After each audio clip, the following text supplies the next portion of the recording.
Hi, my name is Kate. Okay, so I chose to do my speech topic on since it just passed the anniversary of 9/11. I was living in New York at the time, and so I decided to go ahead and do my speech on that. So everyone pretty much remembers where they were 12 years ago when the planes hit the World Trade Center. Um, me personally, I was living in Upper East Side, New York, and I was in school like every other Tuesday. And, even being, because I was only in third grade when it happened, even being that young, you can still tell when, something's not going right because you're used to your everyday routines, you're used to all of that. And at first, the teachers weren't allowed to say anything to us, of course. We wouldn't have understood what was going on. So you see teachers acting differently and you pick up on it. I mean, you don't really understand what's going on, but we definitely, picked up on something was going on. The teachers weren't allowed to say anything to us. Um, I got pulled out of school probably around two. Usually we got out around 3 or 4. And you walk out and New York City is, usually very hustling and bustling. There's a lot of people, a lot of things, and I mean, if you've ever been there, everyone's kind of in their own world the whole time.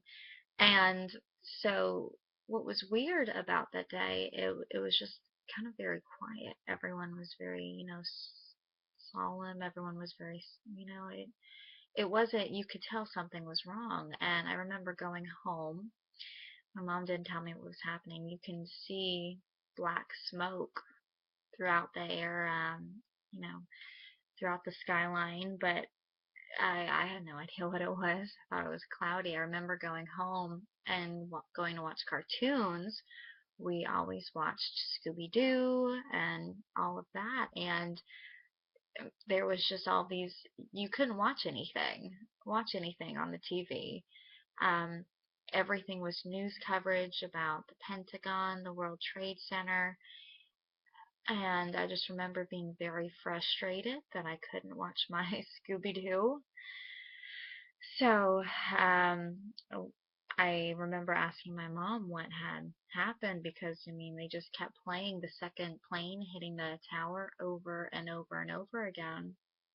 And she just explained that basically the Twin Towers had fallen, and my dad worked down there at the time, so we were trying to reach him because also at the time there was no cell service. They had shut off cell service, so you couldn't call anybody, you couldn't reach anybody in the city.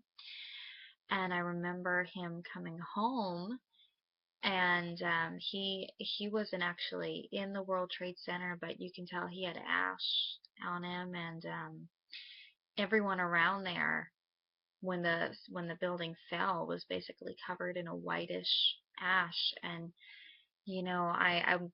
I'm glad that I was so young when it happened because at the time I didn't really understand, of course, what was going on. It was only a few years later, but knew a lot of people that lost people that worked in the World Trade Center, and there was just this smell in New York City for weeks, and for weeks from the George Washington Bridge, you could still see smoke over the New York City horizon, over the skyline. You could still see the smoke, and